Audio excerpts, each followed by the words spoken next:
शाम की 50 ताज़ा और बड़ी ख़बरें हैं। बताएंगे दोस्तों आखिरकार कैसे जो है यहाँ पर इंटरनेशनल कोर्ट से इजराइल को लगा बड़ा झटका, घुटनों पर आ गया है। 1 महीने में सौंपनी होगी रिपोर्ट। आखिरकार क्यों दोस्तों ममता बनर्जी ने बीजेपी के आगे टेकनी है घुटने, क्यों ममता बनर्जी राहुल की रैली को नहीं दे रही इजाज़त, और क्यों आखिरकार दोस्तों नीतीश और तेजस्वी में बागी हो गए सुर। क्या सच में नीतीश कुमार होंगे बीजेपी में शामिल? बताएंगे कैसे बयान दिए थे बीजेपी ने और नीतीश कुमार ने एक दूसरे के खिलाफ, और इसी के साथ ये भी बताएंगे कि अखिलेश यादव ने इस तमाम मुद्दे पर क्या बात करी है, क्यों आखिरकार ईवीएम को लेकर लगातार अड़े हुए हैं सुप्रीम कोर्ट के जज और वकील।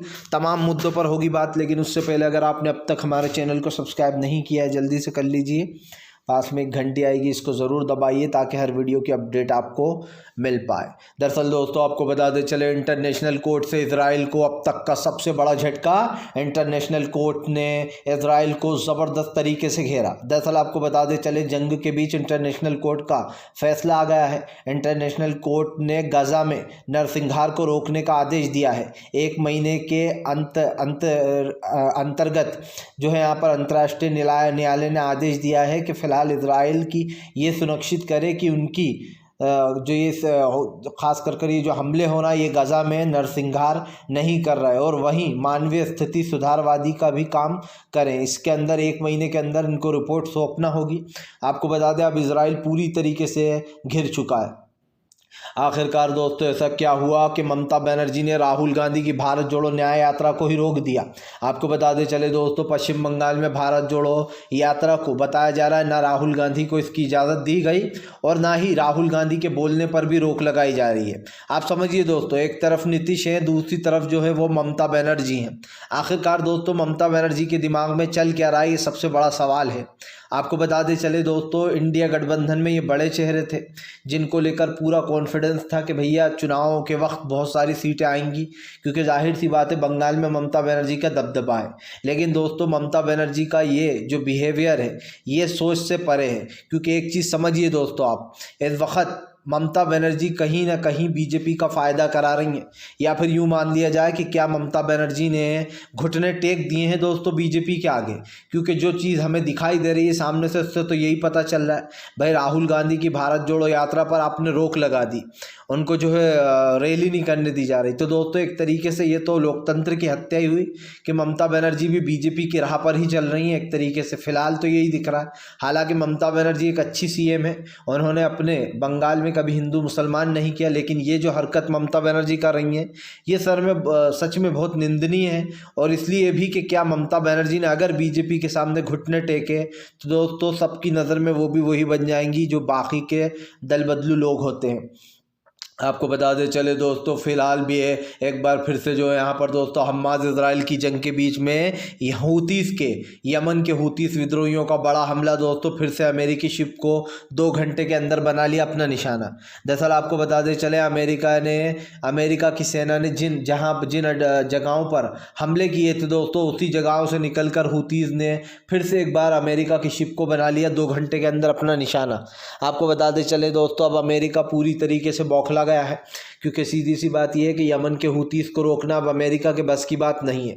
अब ये बहुत आगे बढ़ चुका है दोस्तों, मामला साफ दिखाई दे रहा है कि यमन के हूतीस के आगे दोस्तों अमेरिका पूरी तरीके से परखच्चे उड़ चुके हैं अमेरिका के, और अमेरिका ये सोचने को मजबूर हो गया कि आखिरकार किया जाए तो क्या किया जाए, क्योंकि साफ दिखाई दे रहा है दोस्तों कि फ़िलहाल जो यमन के हूती से दोस्तों पूरी तरीके से हावी पड़ते चले जा रहे हैं, ख़ास करके अमेरिका और इजराइल के ऊपर।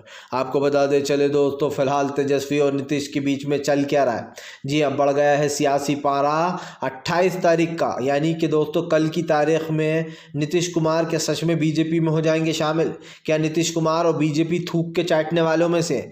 मैं इस शब्द का इसलिए यूज़ कर रहा हूं दोस्तों क्योंकि याद कीजिए, अभी कुछ दिन पहले की बात है जब नीतीश कुमार ने कहा था कि मर जाएंगे तब भी कभी बीजेपी में अब वापस नहीं जाएंगे। याद है आपको? यही नहीं, बीजेपी के सुशील कुमार मोदी और ख़ास करके गृह मंत्री अमित शाह ने कहा था कि अब नीतीश कुमार जी अब तुम्हारे लिए कभी बीजेपी के दरवाजे नहीं खुलेंगे। ऐसी ऐसी बातें कही थी अमित शाह ने, जिनको दोहराना भी अजीब और गरीब लगेगा, क्योंकि ये लोग वही हैं दोस्तों जो थूक कर कभी कभी चाट भी लेते हैं। जी हाँ, क्योंकि जाहिर सी बात है जो लोग एक दूसरे के ऊपर हमला बोल रहे थे, अब वो बड़े मीठे मीठे शब्द निकाल रहे हैं कि राजनीति में कोई वो नहीं होता है, कभी भी कोई कहीं भी जा सकता है। तो फिर जब आप लोगों को थूक के चाटना ही था तो एक दूसरे के खिलाफ बयानबाजी क्यों कर रहे थे कि अब हम कभी इधर नहीं आएंगे, हम कभी नीतीश को नहीं लेंगे। गृह मंत्री अमित शाह कह रहे थे नीतीश कुमार ने धोखा दिया है, छुरी घोपी, पता नहीं क्या क्या वर्डों का यूज़ किया था। तो वो सारे वर्ड्स जो है ना दोस्तों, वो सारे वर्ड्स अब अमित शाह के ऊपर वापस बैक जा रहे हैं, क्योंकि जाहिर सी बात है दोस्तों राजनीति बहुत टुच्ची चीज़ होती है, इस बात में कोई दो राय नहीं होना चाहिए। आपको बता दें चले दोस्तों, फिलहाल एक बार फिर से जो है यहाँ पर अखिलेश यादव ने बीजेपी के खिलाफ खोला मोर्चा, कहा इंडिया गठबंधन पूरी तरीके से मजबूत है, भारतीय जनता पार्टी के लोग बेचैन हो रखे हैं।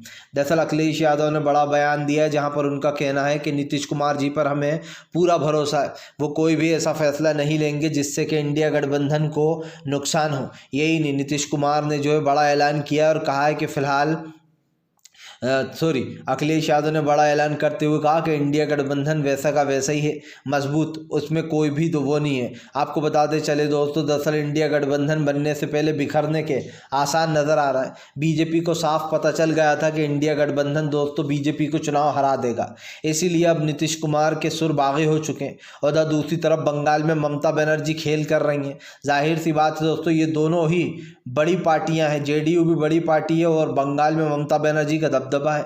अगर इंडिया गठबंधन से यही आउट हो गए तो आप समझिए फिर बीजेपी के हौसले बुलंद हो जाएंगे।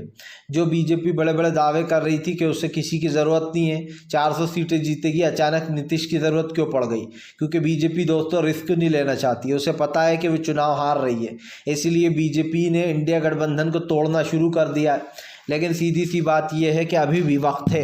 अगर ममता बनर्जी सुधर जाती हैं दोस्तों और वापस से अपना रुख सही कर लेती हैं तो इंडिया गठबंधन को कोई तोड़ नहीं सकता है। और आने वाले समय में दोस्तों आप समझिए बीजेपी को हराने के लिए ये बहुत ज़रूरी हो गया है कि फोकस किया जाए। आपको बताते चले दोस्तों, फ़िलहाल बढ़ गई हैं जो यहाँ पर मुश्किलें इसराइल के आगे इज़राइल की खिली दोस्तों पोल। दरअसल आपको बताते चले दोस्तों, अब जो है यहाँ पर इज़राइल में यानी कि दोस्तों 120 ऐसी खबरें मिली हैं जिनका कोई डेटा नहीं है। जी हाँ, इज़राइल की पोल खुल गई है। बताया जा रहा है इज़राइल ने 120 लोगों को एक तरीके से मार के दफना दिया है, जिनका कोई दोस्तों आप समझिए आता पता नहीं था।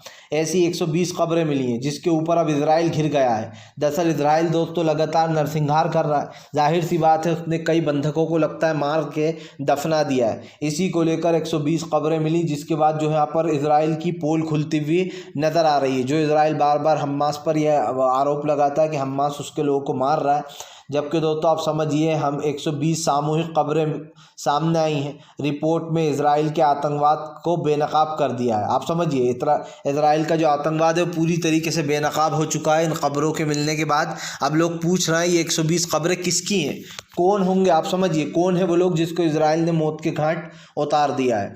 सीधी सी बात ये, इज़राइल पूरी तरीके से घिर चुका है। एक तरफ इंटरनेशनल कोर्ट का चाबुक चला है, दूसरी तरफ इज़राइल की एक और ये पोल खुल गई है। इससे तो दोस्तों साफ दिखाई दे रहा है कि इज़राइल में चल क्या रहा है ये अब तक किसी को पता नहीं चला है। आपको बता दें चले दोस्तों, ज्ञानव्यापी की सर्वे की रिपोर्ट, एएसआई की सर्वे की रिपोर्ट सिर्फ एक एजेंडा है, क्योंकि एएसआई हिंदुत्व का गुलाम हो चुका है। जी हाँ, ओवैसी के बयान से मचा हड़कंप। दरअसल आपको बता दें चले, असदुद्दीन ओवैसी ने अब ज्ञानव्यापी वाले मामले को पूरी तरीके से घेर लिया। सबसे पहली बात तो ये दोस्तों कि ज्ञानव्यापी का ये जो मामला है ये वर्शिप एक्ट में आता है, यानी कि जब ये फैसला लिया गया था कि अब जो धर्मस्थल जहाँ है वो वहीं रहेगा और इस धर्मस्थल को नहीं हटाया जा सकता। आप समझिए दोस्तों बहाने क्या लिए जाते हैं कि मस्जिदों के सर्वे के आदेश दे दिए जाते हैं और हर बार ये बहाना लिया जाता है अब ये आखिरी है, इसके बाद कोई फैसला कोई धर्म से जुड़ा हुआ वो केस नहीं लिया जाएगा। दोस्तों क्या ये हमारे देश के लिए शर्म की बात नहीं है कि आप